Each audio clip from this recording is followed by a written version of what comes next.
Rebonjour à toutes et à tous, c'est encore et toujours Petit Bourgeon du blog Chez les Vieilles Branches pour la suite de cette série de vidéos pour évoquer mon vécu et peut-être un petit peu celui des rééducateurs hospitaliers de la crise de la Covid-19 dans un établissement qui s'est révélé être un cluster. Voilà.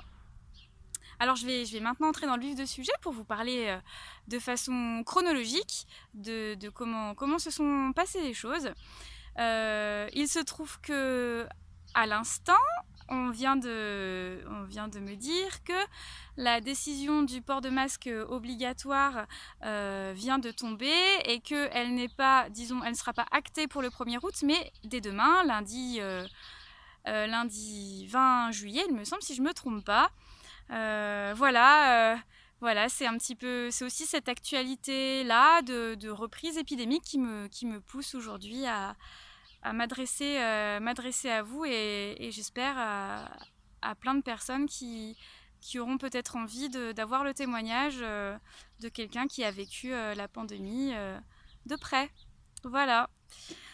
Mais bon, voilà, je vais pas continuer dans l'introduction. Je vais tout de suite nous ramener quelques mois en arrière, disons au mois de février. Février, souvenez-vous, l'épidémie a bien démarré en Asie. Elle commence à se déclarer dans le Grand Est français. Elle bat son plein déjà en Italie. Nous ne sommes pas encore confinés, mais nous sommes dans une sorte d'attente, d'appréhension anxieuse de ce qui va nous arriver en France et ce qui va nous arriver à l'hôpital en ce qui me concerne. Alors je me souviens qu'à ce moment-là, il y avait déjà un certain nombre d'informations, de consignes qui tombaient, notamment par mail, sur des conduites à tenir, non pas pour tout le monde, non pas pour tous les soignants, non pas ce qui concerne les fameuses mesures de protection individuelle, les fameuses mesures barrières, le port de masque, etc. Mais des consignes qui concerneraient plutôt des soignants qui reviendraient de régions où l'épidémie bat déjà son plein, de soignants qui auraient déjà éventuellement des symptômes de Covid-19. Je vous laisse vous rappeler un petit peu de ce qu'était à l'époque, il y a quelques mois, la représentation clinique de la Covid-19 qu'on avait, qui était celle d'une maladie respiratoire pouvant évoluer de manière gravissime, avec une triade de symptômes tels que toux, essoufflement, difficultés respiratoires et bien sûr fièvre. Voilà. Donc à ce moment-là, les hôpitaux français, en tout cas l'hôpital gériatrique où je travaille, ne se sent pas franchement concerné par l'épidémie, ou en tout cas pas encore. Les grands centres hospitaliers du groupement pour lequel je travaille, bien sûr, sont sur le qui-vive, sont sur le branle-bas de combat, s'attendent à recevoir leurs premiers patients en réanimation en soins intensifs. On commence déjà à penser à la réorganisation, mais en ce qui concerne les consignes, rien pour la protection au travail des soignants. Rien sur une éventuelle réorganisation de l'hôpital où je travaille, mais des consignes, des conduites à tenir, d'isolement, de mise en quarantaine, en cas de retour de régions contaminées, de présence de symptômes un peu évocateurs ou de contact avéré avec personnes ayant contracté la Covid-19 à ce moment-là.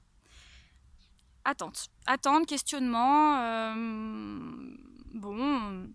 Les rumeurs de confinement déjà au niveau national commencent à être un petit peu fortes. On se dit que bien sûr on va sans doute devoir passer par une période compliquée, mais on ne sait pas de quelle ampleur elle sera et surtout on ne s'attend pas à ce que notre hôpital devienne un cluster. Voilà dans quel état d'esprit nous abordons le mois de mars. Mois de mars où De plus en plus de cas se déclarent, de plus en plus de cas de malades sont admis à l'hôpital. Et sur le groupement hospitalier, donc en ce début mars, nous avons les premières contaminations sur un hôpital, il me semble, gériatrique, oui, sur un hôpital où je ne travaille pas. Contamination par apparemment un soignant qui aurait contracté la maladie en revenant d'un cluster, je ne sais plus si c'est le cluster du Grand Est ou un autre, bref. Voilà, et avec un début de contamination de quelques patients, de contamination du coup nosocomiale de quelques patients et de quelques soignants. Il y a baleine sous gravillon. C'est le moment où les premières consignes de restriction, notamment des visites de proches aux patients, ces premières consignes commencent à tomber. Je crois que c'est aux alentours, ça doit être dans mon souvenir aux alentours du 9 mars, quelque chose comme ça. Nous ne sommes pas encore confinés, mais la rumeur enfle, et nous savons que nous allons devoir passer par là. Je rencontre personnellement mes premiers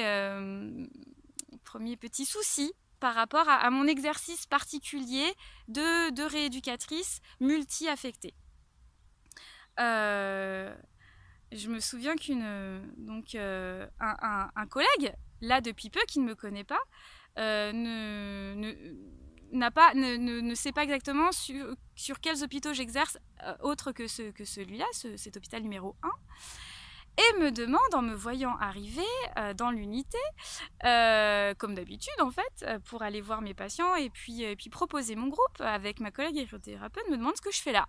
Je dis comme d'hab, je viens travailler. Bah oui, mais tu travailles pas là-bas, donc dans cette fameux hôpital où un soignant a déjà été trouvé malade, parce que apparemment, vous autres éducateurs, vous n'avez plus le droit de venir dans l'unité. Ah bon, première nouvelle, j'ai pas été prévenue. Ma cadre n'est pas prévenue. C'est le début des difficultés, c'est le début des consignes, des ordres et contre-ordres, c'est le début d'un long moment de non-positionnement, de non-prise en compte des spécificités de notre exercice éparpillé de rééducateurs multi-affectés au sein de plusieurs unités d'un même hôpital, au sein de plusieurs unités de plusieurs hôpitaux, au sein d'unités d'un même hôpital, mais aussi de l'extérieur. J'ai plusieurs collègues qui exercent à l'extérieur dans des cabinets libéraux. Voilà.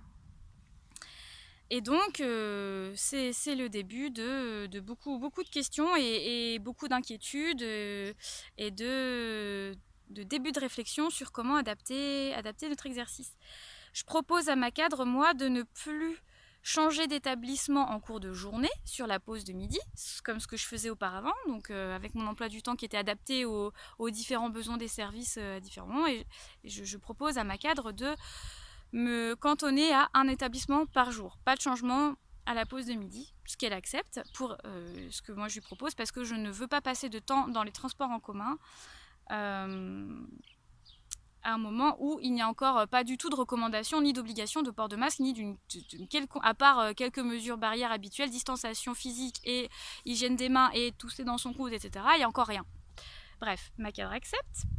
Je soulève la question de l'exercice des groupes, l'exercice des thérapies, des séances groupales de psychomotricité et d'autres groupes thérapeutiques. En essayant de faire l'analogie avec des épidémies de grippe qui ont lieu eh bien, tous les ans dans les hôpitaux, et où les rééducateurs avons l'habitude d'arrêter nos groupes thérapeutiques pour aller voir nos patients en individuel dans les services. Nous ne les faisons plus venir sur les plateaux techniques, pour le dire concrètement, les salles de rééducation, salles de kinésithérapie, salles de psychomotricité, etc., pour éviter que les patients ne se rencontrent, éviter que les patients ne se déplacent et ne se refilent la grippe de manière totalement évitable. Voilà. Bon, on tâtonne, on n'a pas vraiment de positionnement. Moi, je me questionne beaucoup. Je me pose déjà la question en cette fin février, tout début mars, et si moi je suis contaminée, comment ça se passe ? Le risque que je transmette le virus à un établissement où il n'est pas déjà, il est réel, il est présent. Et dans ce cas-là, qu'est-ce que je dois faire ? Voilà.